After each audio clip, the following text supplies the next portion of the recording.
Hi everyone, and welcome to our instructional video on reticles and scopes for AB Quantum. A little bit of administrative work here first. Reticles are the legal property, the copyright property of the person or company who develops them. So we cannot just add a reticle just because we want to. We really need the legal permission to do that. And at this time, we have implemented over 700 reticles, but we've implemented all the reticles that we've been given legal permission or the OK to add. So if there's a reticle that's not currently in the app, then it's more than likely because we've asked and not been given the OK to add them. To dive a little deeper into that, just because a company sells a scope with a reticle in it doesn't mean that they actually own it as well. Many reticles are licensed from a third party by companies. Horus is a great example of this. You'll find it in so many different scope manufacturers, but none of those manufacturers actually own that reticle. They pay a licensing fee to Horus to use it. Now we have the legal rights to use Horus, and they are in the app, even under the general category because of this. But I know it's a little complex, but just be aware that we've added all the reticles that we've been given permission to add at this time. So with that being said, let's go ahead and dive into another little bit of maintenance here. I'm going to go to the settings menu down here. I'm going to scroll to the bottom, and you'll see here it says reticle library. So the reticle library version will always be here, and it'll tell you as of today you should be on, and this is the 7th of February 2025, you should be on reticle library version 119. Okay, and you'll see the date there. If not, if you're struggling to get that reticle update, the first thing you should do is then scroll up, go ahead and check this box that says keep screen on. And then we're going to exit out of there, and you can get to the home screen a number of ways. If I was on profiles, I could just simply tap down here. If you see this A symbol, if you're on the shoot menu like this, then what you can do is you can tap the center navigation button, tap home, and here we are. Now, make sure you're on Wi-Fi. There are over 700 reticles and scope images that need to be downloaded. So make sure you're on Wi-Fi before you do this, and just let the app sit here on the welcome screen for 3 to 5 minutes without touching it, and that should really help that reticle library download occur. If the reticle library just says there's a base model burger bullet there with no reticles at all, that's an indicator that's intentional to tell us and to tell you that you haven't downloaded any of the library at all. It's not a bug, it's just an indicator to say, hey, this person needs to perform this download. So with that now out of the way, let's go ahead and take a look at some of the features and go over reticles themselves.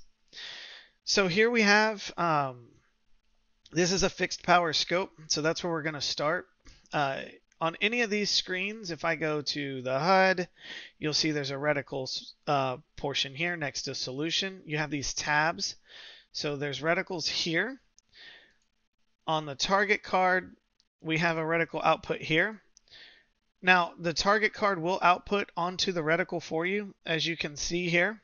So be aware that that's a feature that exists. And so will the range card. So I'm going to go to the range card real quick, and you'll see we have a reticle tab here.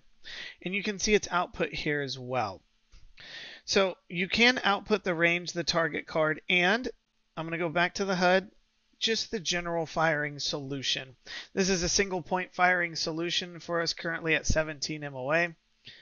There we are. So with that being said, let's go ahead and go back to the range card. And the next thing I'm going to do, here you can see our range card overlaid. The next thing I'm going to do is pull up the reticle controller. Now, if you don't see the reticle controller, that means you don't have a reticle selected and you need to put one in, and we'll demonstrate that here after this. So here we are on the range card. These control functions work the same no matter what you're using, but I wanted to display this here on the range card for you. In the reticle controller, we have a couple of things here. One is I can dial our elevation as if if you watch, the impact or the data points will go up. I can dial as if I've dialed into my scope. You can do that using the plus or minus buttons, or I can simply tap on that box, input a dialed elevation number that I want, and I also want to go to subtensions, and then tap out. And you can see that we've cleared that out. Now, I just switched from solution, which in this case would be the range card, to subtensions. And what that does is instead of overlaying the firing solution, it overlays all the current subtension markings and what their range would be. So switching between those two options has quite a few benefits. In this case, I can see where my range card lies, or target card if we were on the target card, or I can flip it over and I can see every individual subtension and what their actual current yardage is. Now, there's a benefit to being able to do that, especially for users that have a BDC reticle. And I'm going to pull up a BDC reticle here real quick. So BDC reticles are often calibrated for specific ammunition at a specific environmental factor, but that's not really always the case. So let's go ahead and go into here and let's pull up a Burris. And I want to pull up the Burris. I mean, it doesn't really matter, but let's do the 2.5 to 10. So here's the Burris 2.5 to 10 BDC, and I'm currently on subtensions. Let's go ahead and look at what this would look like for the range card. So here's what the range card would look like in this reticle.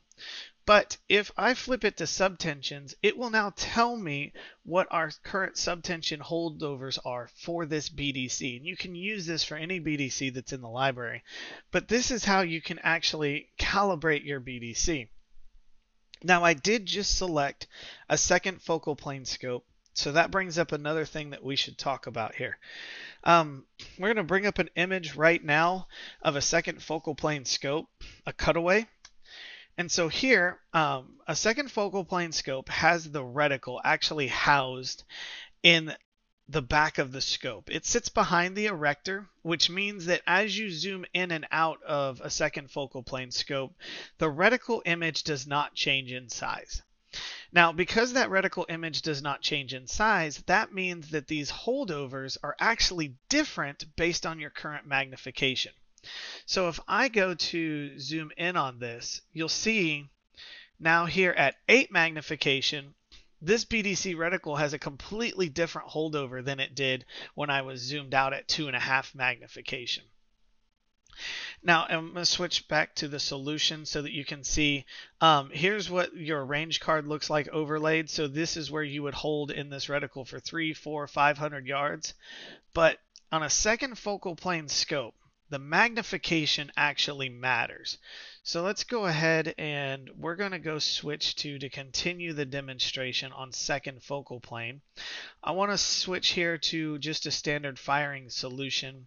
And I want to go to a mil-dot scope for some simplicity.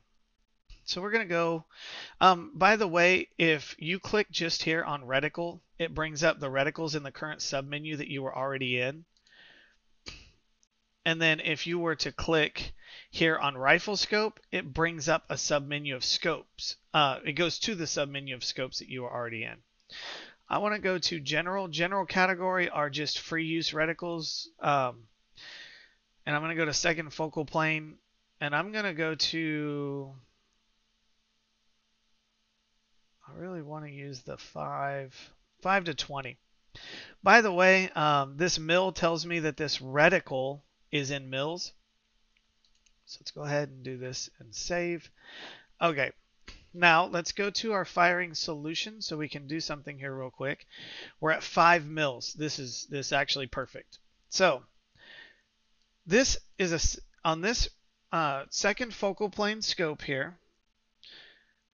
This is a mil-dot reticle with 5 mils. We have 1, 2, 3, 4, and 5 mils. A second focal plane scope is actually calibrated at a very specific magnification. It's usually the top end magnification.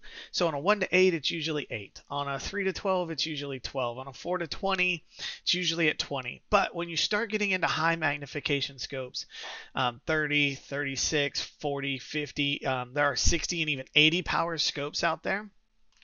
That they're going to have what's called a true or calibrated magnification where the reticle is true. And for instance, on the March 5 to 50, that happens to be at 40 magnification. So while it's true that most scopes actually have their true magnification at the top end, Once you start getting into some of those really higher level scopes, it's not always true that it's at the top end. So you need to know what your true magnification is. Now here in this demonstration, we have 5 mils as our solution. And to show you how magnification matters on a second focal plane scope, you can see right now it's saying we should hold roughly just over a mil when we're zoomed out on this. But if I zoom in, and in this scope, true magnification is going to be all the way at the top end, you'll see when I zoom out that it says to hold 5 mils. And our solution is 5 mils. So this is our true mag, but this goes to show if you go to hold 5 mils and you're at 10 magnification, you're going to miss. So it's important to understand how a second focal plane scope works, and that when you're using this Applied Ballistics Quantum tool, that you can actually set the current magnification. You should set the current magnification on a second focal plane scope, and then it will show you the correct position to hold over for that scope. Now you're going to find this zoom tool on all second focal plane, but you will not find them on things like prisms, red dots, and first focal plane, because this zoom tool is not the same tool as zooming in on the reticle. Now I'm going to pinch to zoom, so you can move these reticles around. We can pinch and zoom in to get a better view of the reticle. That is independent from the magnification we currently have set, which is what this is. And when you're looking at these scopes, let's go ahead in here and let's take a look. Let me see if I can find a line of scopes that has both first and second focal plane in it. When you're looking at these scopes, I think Leupold does in the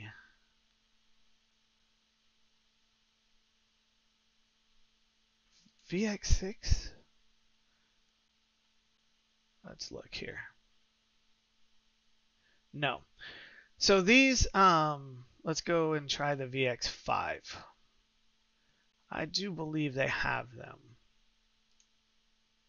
Here we go. So here in the Leupold VX5 HD scope line, you'll see that this says 7 to 35 and MOA.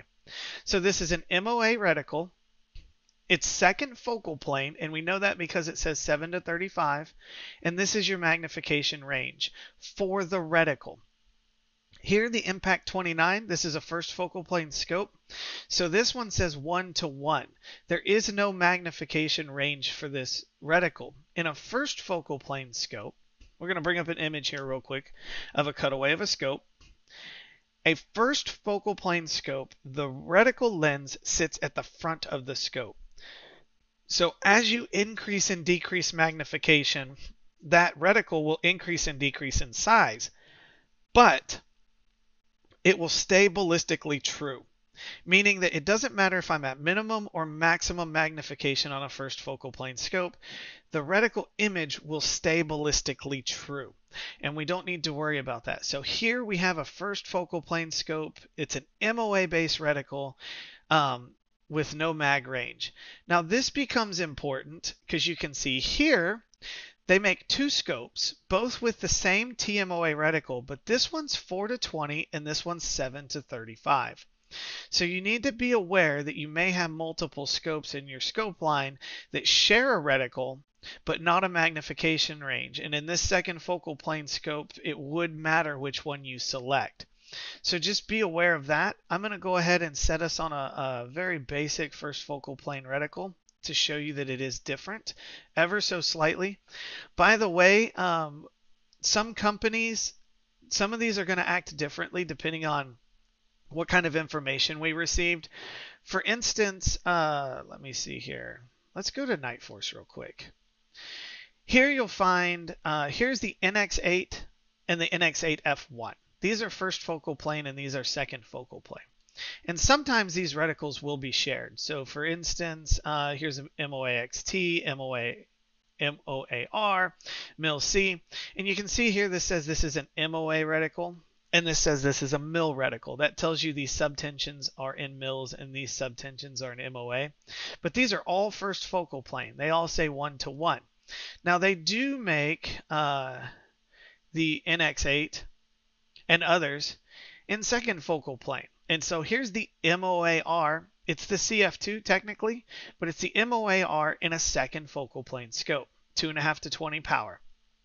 So just be aware that does happen with some manufacturers, that they use the same reticle in both first and second focal plane.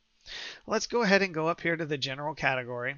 We'll go to first focal plane and we'll scroll all the way down here and we'll just pull out this mil dot reticle and show you how it's ever so slightly different. So here we have a mil dot reticle, and you can see there's no magnification adjustment bar. And that's because in a first focal plane scope, the magnification doesn't affect ballistically where the holdover is in that reticle. So in this instance, before you could see where it adjusted, 5 mils is supposed to be our hold, and 5 mils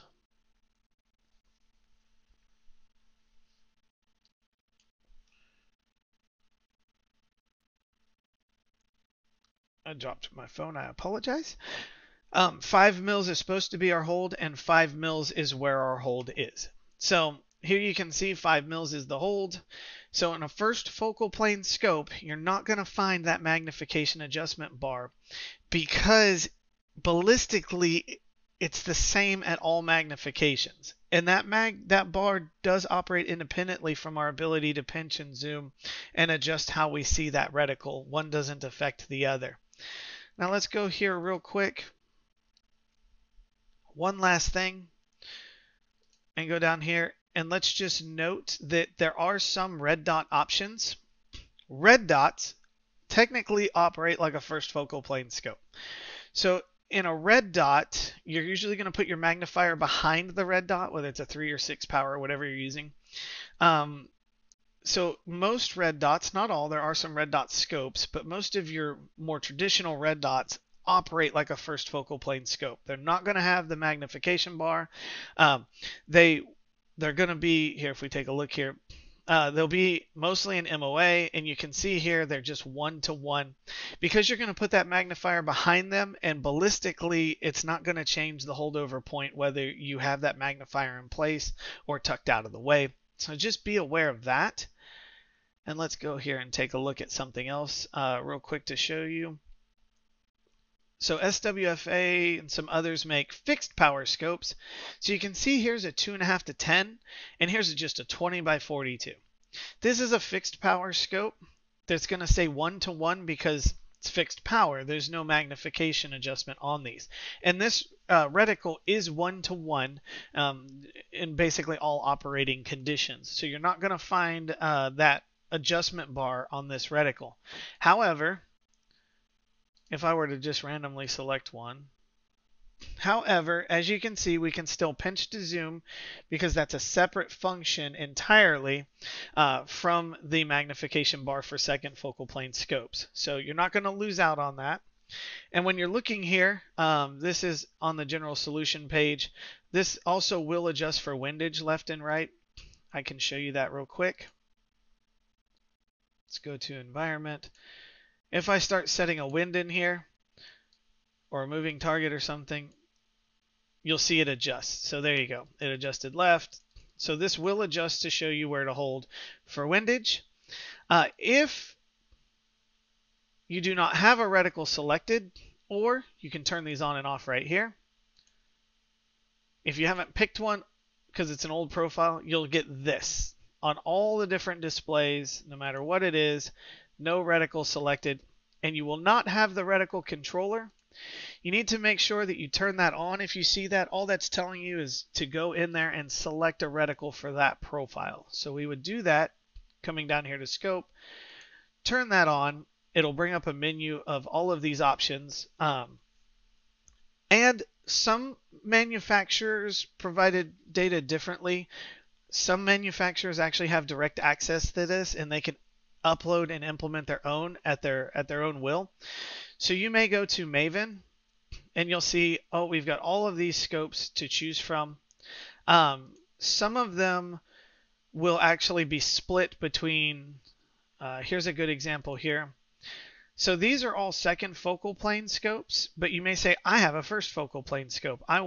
Well, here you'll find first focal plane. So some manufacturers, because second focal plane scopes are calibrated and really need that different calibration, they're separated out from their first focal plane counterparts.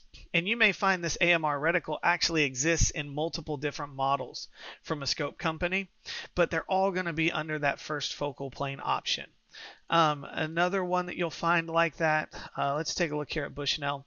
So Bushnell, they have these scopes here implemented that are all second focal plane and operate slightly different from the first focal plane, and these reticles are in multiple scopes. They're not just in one scope, but they're all first focal plane, so they don't need that calibration, that magnification calibration. So if you're looking for your particular reticle and it falls in a first focal plane scope, the odds are that it's likely going to fall under a first focal plane category. And again, you can also always just use general, which has a set of just general scopes that don't fall under any manufacturer. A bunch of mil dots in here and stuff for you as well. So that is essentially, let's pick one here real quick. We're just going to throw a reticle in here and save. But that is how you use those different reticle tools, where they are, what they are, and the ins and outs of first versus second focal plane, and why they operate like they do in the app essentially. You have the ability to dial elevation here. If I dial this, you'll see the point of impact come up and down. It will adjust itself for windage, as I showed you a moment ago. You can pick subtensions if you just want to draw out the subtensions, especially with BDCs. That's really helpful. Or solution. You can have your range card in the reticle. You can have your target card displayed in the reticle, or you can just do a single firing solution in that reticle. It's entirely up to you. I really hope this video was helpful. If you have any questions, you can always send us an email directly through the app. Any suggestions for other videos. When you're here on the shoot menu, just open the navigation bar and click that support button, and it'll send us a direct message so that we can help you or answer any of your questions. Hopefully this video was helpful, and I really hope you have a good day.